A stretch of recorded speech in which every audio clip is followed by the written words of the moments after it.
Market पंचनामा में आप सभी का स्वागत है। मैं हूं सुमित। साल का आखिरी मार्केट पंचनामा हम बात करेंगे हम आपके साथ, और खास तौर से जबकि भारतीय बाजारों में एक रोबस्ट तेजी देखने को मिली है। इस पूरे साल में 24% निफ्टी चल चुका है। 12-12.5% का रिटर्न जो निफ्टी बैंक है उसने दिया है।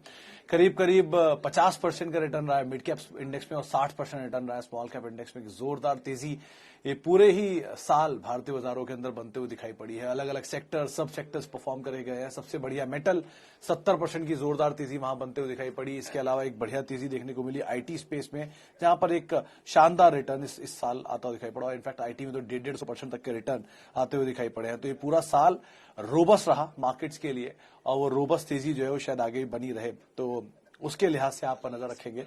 और बाजार में ये जो बड़े बड़े जानकार हैं वो मान भी रहे हैं कि बाजार की जो तेजी का सिलसिला है वो बना रहने वाला। और मैं तो वैसे भी सुपर बुलिश रहता हूँ मार्केट्स पे हमेशा से ही, क्योंकि उसकी वजह भी साफ है कि इंडिया की ग्रोथ स्टोरी बहुत इंटैक्ट है।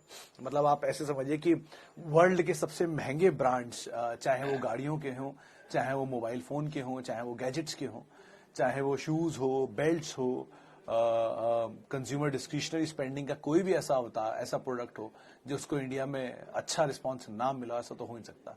तो आप अंदाजा लगाए कि कितनी स्ट्रॉन्ग स्पेंडिंग पावर इंडिया के अंदर है। वो स्पेंडिंग पावर कई एक्स्ट्रा लिक्विडिटी छपने की वजह से नहीं है, यानी कि एक्स्ट्रा नोट छपने की वजह से नहीं है। वो स्पेंडिंग पावर सिर्फ इसलिए है कि इंडिया की कंजम्पशन स्टोरी बहुत स्ट्रांग है, एक्सपोर्ट्स बहुत स्ट्रांग है, एनआरआई रिपैट्रिएशन बहुत स्ट्रांग है, और बाहर से विदेशी कंपनियों को इंडिया में पैसा डालना बहुत स्ट्रांग है। तो उस हिसाब से आप इंडियन ग्रोथ स्टोरी के ऊपर पैसा डाल सकते हो। तो ये ग्रोथ स्टोरी आगे भी रहने वाली है। और सबसे बढ़िया चीज कि इतनी बड़ी साइकिल है ये, इतनी बड़ी चेन है ये, कि ये reaction over a period of time बहुत सारे सेक्टर्स पे कामकाज करेगा। मिसाल के तौर पे 6% के आसपास हम लोग मतलब 60% के आसपास हमारा सेविंग रेशियो है, यानी कि हम मेजरली पैसा सेव करते हैं। और जो सेविंग रेशियो है वो हमारा गोल्ड में ज्यादा रहता है, सेफ एसेट्स में ज्यादा रहता है। जब वो चरणों के इक्विटी में आएगा तो उसका पैसा कितना रहेगा, वो पैसा खुल के बाजार में लगेगा तो पैसा कितना आएगा। और उसके अलावा अलग अलग सेक्टर्स में जब हम जाएंगे, मिसाल तौर जब हम गोल्ड का इतना बड़ा रिजर्व रख सकते हैं तो हम कितना बड़ा रिजर्व रियल स्टेट का रख सकते हैं, कितना बड़ा रिजर्व इक्विटी का रख सकते हैं, उससे अंदाजा आप लगा लीजिए। इतनी बड़ी आबादी के साथ जब भी कोई काम किया जाएगा तो उसका सपोर्ट हमेशा बड़ा ही रहेगा। सबको याद होगा कि एक बार बहुत साल पहले जो ताज को वंडर चुना जा रहा था तो इंडिया की ही वोटिंग थी जिसको उसको नंबर 1 बना दिया था। इतनी बड़ी टेलीकॉम मार्केट है इंडिया की, इतनी बड़ी आईटी सर्विसेज की मार्केट है, लार्जेस्ट सॉफ्टवेयर एक्सपोर्टर्स है हम। तो हमारे पास बहुत कुछ है करने के लिए, हमारे पास बहुत सारी चीजें हैं जिनको हम एक्सप्लोर करने पर आएंगे तो बहुत कुछ होगा। तो इंडियन मार्केट बहुत बुलिश, बहुत बढ़िया और बहुत अच्छी है। तो इसलिए आप कहीं और सोचने जाने की क्या जरूरत है, इसी में बने रहिए। बस एक ही चीज का ध्यान रखिए कि कंपनियां अच्छी होनी चाहिए, जिनका कारोबार अच्छा होना चाहिए, प्रॉफिट में ग्रोथ होनी चाहिए, डेट फ्री होनी चाहिए, प्रमोटर की हिस्ट्री अच्छी होनी चाहिए, और धंधा ऑब्वियसली प्रोडक्ट बहुत अच्छा होना चाहिए। 4-5 चीजों को ध्यान रख के आप बने रहिए इन मार्केट्स में, कोई दिक्कत नहीं है। चलिए, इतनी सारी चीजों के बीच में आप बात करते हैं कुछ शेयरों को लेकर भी। सबसे पहले तो सभी लोगों को बहुत बहुत शुभकामनाएं, कि बहुत सारे मैसेज आ रहे हैं न्यू ईयर के, तो बहुत सभी लोगों को बहुत बहुत शुभकामनाएं आने वाले साल के लिए। और उम्मीद करते हैं जो 20-22% रिटर्न हमने देखा इस साल ऐसे ही आगे भी बना रहे। अच्छा, अब कुछ सवाल अलग अलग स्टॉक्स को लेकर। देवयानी इंटरनेशनल, अरे शिवम जी आपके पास ये देवयानी इंटरनेशनल बहुत दिन से है, आप कई बार सवाल पूछ चुके हैं इसके ऊपर, और हर बार आप यही पूछते हैं कि 5 साल के लिए होल्ड करो, और हर बार मैं यही कहता हूं कि 5 क्वार्टर तो होने दीजिए, 5 महीने भी नहीं हुआ और आपको 5 साल की फिक्र हो गई। आप जरा समय दीजिए, क्वार्टर के नंबर आने दीजिए। 1 दिन 2 दिन में कैसे बता दिया जाए कि कोई कंपनी कैसे रहने वाली है। टीसीएस जब पहली बार आया था तब पता था वो टीसीएस बनेगी, क्योंकि ऑब्वियसली बात है उसके पीछे बहुत सारी हिस्ट्रीज थी जिसकी वजह से टीसीएस बना है। लेकिन जोमेटो जैसी कंपनी या देवयानी जैसी कंपनी, या देवयानी 2 कंपनी ठीक है, ऐसी बुरी कंपनी नहीं है, प्रॉफिटेबल है, लेकिन अब आप चाहेंगे इसमें जुबिलेंट जैसे रिटर्न आना, कंपैरिजन आपका जुबिलेंट होगा तो कैसे हो सकता है। हाँ, बेटर है, लेकिन प्रॉफिटेबिलिटी ग्रोथ सपोर्टिव होगी तो आपके लिए और ज्यादा बेटर होगा। फिलहाल आप बने रहिए, 5 साल के या 50 साल के लिए बने रहिए, लेकिन नंबर्स को कीप रिव्यू, अंडर चेक। अगर नंबर खराब रहे, लॉस मेकिंग रहे, सिचुएशन नहीं क्लियर हो तो आप बेटर एग्जिट कर जाए। मतलब जब डाउट तब आउट, हिसाब सीधा है बिल्कुल।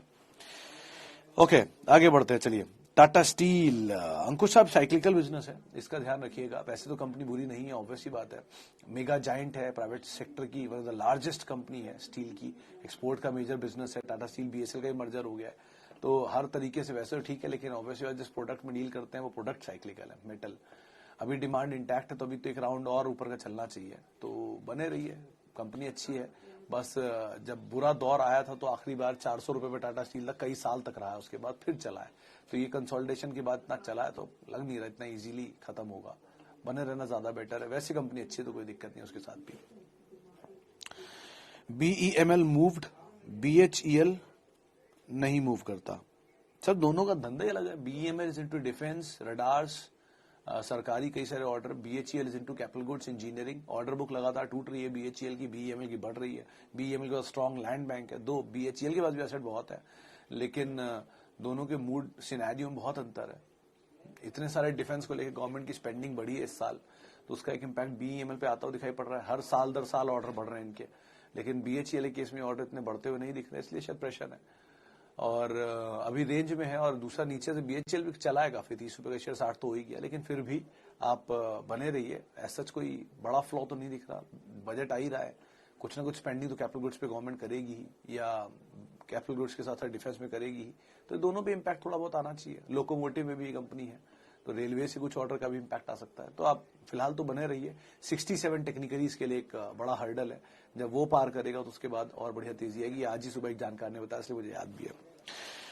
अच्छा, नेक्स्ट ईयर थीम पता नहीं मिश्रा साहब, नेक्स्ट ईयर थीम तो मुझे तो पिछले साल का भी नहीं पता था कौन सी थीम रहने वाली है, मैं क्या बताऊं आपको। पता नहीं, जैसे जैसे मतलब आपको कोविड में ऐसा फील नहीं हुआ कि हर रोज एक नई लाइफ होती है, हर रोज एक नई जिंदगी, हर रोज एक नई तरह की चीज आप फेस कर रहे हो। तो सिचुएशन तो अब हर रोज ही डिसाइड हो रही है। हमको भी नहीं पता 3 महीने पहले कि इतनी भयंकर वापस वेव आनी शुरू हो जाएगी, रोज 3-3 हजार केसेस आएंगे, तो सिचुएशन तो तुरंत बदलती है।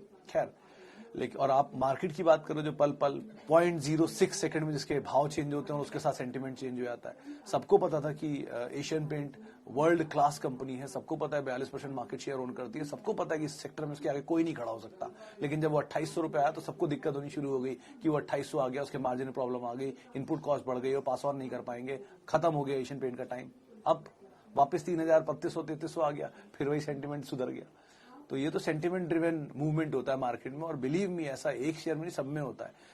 अभी 4000, अभी 2500 रुपए मारुति आ जाए, कोई किसी को याद नहीं रहेगा कि देश की नंबर 1 पैसेंजर व्हीकल कंपनी है, लेकिन अगर 10,000 आ जाए तो अभी सबको याद आ जाएगा कि हाँ, इससे अच्छा कोई कंपनी नहीं है। सो भाव सेंटिमेंट ड्राइव करता है आपका, इसलिए जब तक वो भाव सेंटिमेंट ड्राइव करेगा तब तक आप थीम के ऊपर प्ले नहीं कर सकते। Best is FMCG, best is IT, best is pharma. कुछ भी हो जाए, कैसा भी हो जाए, कैसा भी सिनेरियो हो जाए, ये 3 रहेंगे। तो इन 3 के साथ या तो आप बने रहिए, सेफली खेलना है तो, और अगर आपको एग्रेसिव खेलना है तो आप जा सकते हैं।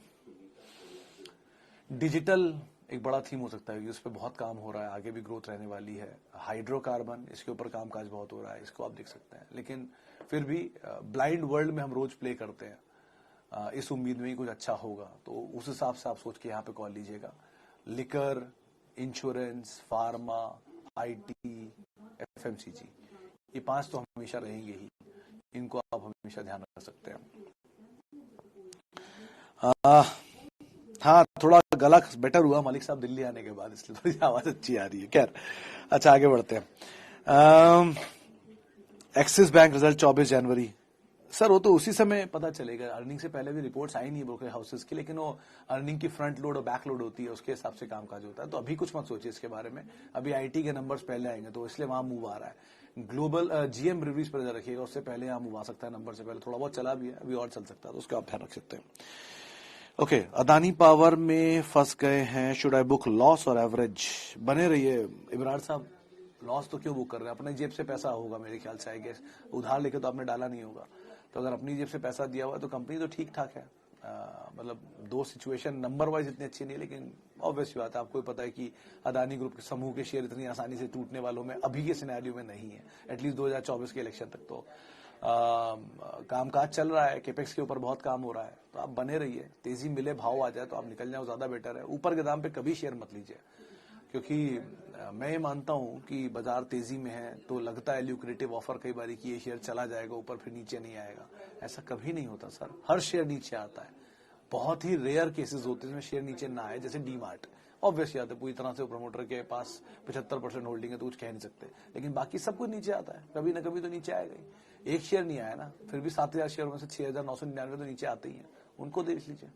मतलब जुबिलेंट फूड भी नीचे मिला है, इन्फोस भी नीचे मिला है, टीसीएस भी नीचे मिला है, सब नीचे मिलता है, तब ले लीजिए, क्या जल्दी है। Trident will buy 2 year in this level, IEX long term view. Rocky साहब, ट्राइडेंट 2 साल के लिए क्यों? जब वो share double digit, single digit से डबल डिजिट आ गया, 7 रुपए का शेयर था, 50 रुपए पहुंच गया चलते चलते। मतलब इसकी इक्विटी बहुत बड़ी है, आप इसके बारे में कभी पढ़िएगा। ये इतने का शेयर नहीं था, 80 रुपए का शेयर था, स्प्लिट हुआ, उसके बाद 7 रुपए और वहां से चलता हुआ शेयर यहाँ पहुंचा है। कैपेसिटीज के हिसाब से इसकी इक्विटी साइज बहुत बड़ा है। रिस्क क्यों लेना जब ऑलरेडी इतना चल चुका है? टेक्सटाइल पसंद आ रहा तो बहुत सारे नाम आप उनको देख लीजिए। और आईएक्स में भी सेम स्टोरी, इतना चल चुका है। दोनों शेयर चलने वाले क्यों लेने आपको? जो नहीं चल रहे हैं उनको ढूंढिए, जो चल चुके हैं उनमें क्यों रिस्क उठाना चाह रहे हैं ऊपर के लेवल पे जाके। वो रॉकेट देखा ना, एक लेवल से चलता है, ऊपर तक जाता है, कहीं तो जाके वो थोड़ा धीरे होता है, फिर नीचे आना शुरू होता है। तो वैसे ही ऊपर टॉप पर पहुंच रहा है, क्यों इतना रिस्क उठाना चाह रहे हैं? फंस गए तो और दिक्कत हो जाएगी। बेटर है नीचे आराम से कोई और शेयर ले लीजिए। एक तेजी नहीं मिली, कोई बात नहीं, दूसरी तेजी मिल जाएगी। ऐसे बहुत सारी तेजी स्टॉक में रोज होती रहती हैं। अच्छा जी, थैंक यू पत्रा साहब और थैंक यू टिबरेवाल साहब। Reliance MD retirement news. Sir कभी ना कभी तो होगा ही, 20 साल बाद, 30 साल बाद, 40 साल बाद, 50 साल बाद, 100 साल बाद सबको ही जाना होता है। चाहे वो टाटा के समूह के हों, रिलायंस के हों, आदित्य बिरला ग्रुप के हों, अदानी ग्रुप के हों, सबको ही जाना होगा। और सबका सक्सेशन प्लान रेडी है। मतलब आप इतना मान के चलिए, हम आप और छोटे छोटे आम रिटेल निवेशक कितने पैसे डाल देंगे? 10 लाख, 20 लाख, 50 लाख, 10 करोड़, 20 करोड़। कंपनी ये 8 लाख करोड़ की है। 8 लाख करोड़ का ग्रुप, या 15 लाख करोड़ की है, 16 लाख करोड़ की है। उनके पास ज्यादा पहले सक्सेशन प्लान नहीं बना होगा, उनको ज्यादा नहीं पता होगा इसके बारे में, उन्होंने नहीं ज्यादा प्लान कर रखा होगा, या एलआईसी ऐसे बड़े इन्वेस्टर्स को नहीं पता होगा ये चीजें। हमसे पहले तो वो लोग इसको आइडेंटिफाई कर लेंगे ना, अगर कुछ ऐसा होने वाला होगा तो। और उन्होंने बैठ के एक मीटिंग रख के ये बात तय भी कर ली हुई क्या होने वाला है आगे चल के। तो कोई बात नहीं, कंपनी तो एक रूल्स के ऊपर कामकाज करती है और रूल्स ऑलरेडी तय होंगे जिसके अकॉर्डिंग कंपनी काम करेगी। वो पहले भी रतन टाटा साहब गए, एन चंद्रशेखरन साहब आए, तो क्या फर्क पड़ा? कंपनी ने उल्टा और ग्रो ही किया group. Over a period of time group की परफॉर्मेंस होती रहती है और एक लेवल तक आने के बाद जो लिजेसी है वो पास ऑन हो जाती है अगली जो जनरेशन होती है उनको। तो ठीक है, ये सब तो न्यूज आती रहेंगी अभी, लेकिन कुछ भी ऐसा कोई कंफर्मेशन किसी न्यूज पे नहीं आया है, सिर्फ बस बाजार में है। अच्छा, सुमित जी, मेरा दोस्त डेल्टा कॉप में फंस गया है ऊपर लेवल पर, अब क्या करें? सिंह साहब, दोस्त की बड़ी चिंता है, वैसे अच्छी दोस्ती निभा रहे हैं आप। खैर, अच्छी चीज ये है कि sir Delta Corp cash rich company, वैसे तो डेट फ्री कंपनी है और केपेक्स भी पूरा कर चुकी है। कुछ है नहीं, एक जहाज बन गया बढ़िया और उस पर कैसीनो चल रहा है, सेल अच्छी है ही, तो दिक्कत एज सच तो नहीं है। कैश रिच कंपनी है और one of the known promoter है। ऑब्वियसली बात है, बाजार के बड़े निवेशक भी इसमें निवेशित हैं। और गोवा में आप कभी गए हो तो ये कसीनो में भीड़ भी बहुत रहती है, अच्छा बिजनेस है वहां पर। तो एक दो चीजें जरूर ऊपर नीचे होती रहेंगी। एक गोवा में लॉकडाउन, 50% कैपेसिटी पे कामकाज, थोड़ा 1-2 क्वार्टर के नंबर्स में प्रेशर, ये सब रहेगा। लेकिन अगर उसने फ्यूचर नहीं ले रखा है आपके दोस्त ने और कैश में शेयर ले रखे हैं तो उसको बोलिए बने रहिए, कोई दिक्कत नहीं है। फ्यूचर में ले रखा है तो सर मैं गलत आदमी हूं, आप मुझसे सवाल पूछ रहे हैं, ये गलत आदमी गलत है, इससे आप सवाल पूछ रहे हैं, उसके लिए मैं माफी चाहूंगा। Polycab, astral, Prince pipe, Relaxo और तेरी best SIP stock out of all. बाप रे बाप सर, सारे स्टॉक में एक चीज बहुत कॉमन है, सब के सब बहुत चले हैं, सब के आप सिर्फ 5 साल के या 3 साल के चार्ट उठा के देख लीजिए, आपको खुद ही क्लियर हो जाएगा कि सब के सब कहां से कहां पहुंच गए। 150-150 रुपए का शेयर 5-5 हजार, 3-3 हजार, 4-4 हजार पहुंच चुका है। तो अब कैसे इसके बारे में बताऊं कि एसआईपी करें? आप इनमें एसआईपी कर भी देंगे तो भी फंसने की गुंजाइश थोड़ी ज्यादा है। लेकिन फिर भी अगर आप चाहते हैं तो पॉलीकैब को सबसे ऊपर तवज्जो दीजिएगा, फिर आप रिलैक्सो का ध्यान रखिएगा, एस्ट्रल और प्रिंस पाइप को नीचे की तरफ रखिएगा, वो ज्यादा बेटर रहेगा। कंपनियां दोनों चारों अच्छी हैं, ऐसा बुराई नहीं है, मिड कैप के अच्छे नाम, लेकिन सब के सब बहुत भागे हैं। प्रिंस पाइप को छोड़कर, प्रिंस पाइप सबसे कम भागा लेकिन वो भी भागा है, तो इसलिए ध्यान संभल के इसमें आप हाथ डालेगा। लेकिन एसआईपी ऐसे करिएगा कि आपका नजरिया ठीक ठाक हो और प्रोडक्ट को आप देख कर ही यहाँ पे एसआईपी करें। प्रोडक्ट चारों के ही अच्छे हैं, इसमें कोई दो राय नहीं है। ओके, और लगता है समय पूरा हो गया। अच्छा, बहुत बहुत शुक्रिया आप सभी लोगों का, माफी उन सभी लोगों से जिनसे आपने बातचीत नहीं कर पाए और समय पता ही चला बातचीत के दौरान। खैर, अगला साल आपके लिए बढ़िया रहे, शुभ रहे, आप सभी को हैप्पी न्यू ईयर। और एंजॉय करिए। बाजार में ऐसे 2021 गए, 17 गए, 18 गए, 19 गए, 20 गए, ऐसे साल जाते रहते हैं, बाजार तब भी रहता है। तो जो इस फाइनेंशियल ईयर में आपके गोल या जो इस कैलेंडर ईयर में गोल पूरे नहीं हुए वो अगले हो जाएंगे, चिंता की बात ही करना है। बुलिश रहिए इंडिया पे, बढ़िया से पैसा डालिए, पैसा सेव करिए, फ्यूचर के जनरेशंस के लिए सेव करिए, और प्रोडक्ट कंपनी पर नजर रखिएगा। इसी अच्छे नोट के साथ आप सभी को शुभकामनाएं आने वाले साल के लिए। Happy weekend, enjoy your weekend, enjoy your tonight party, have fun. नमस्कार।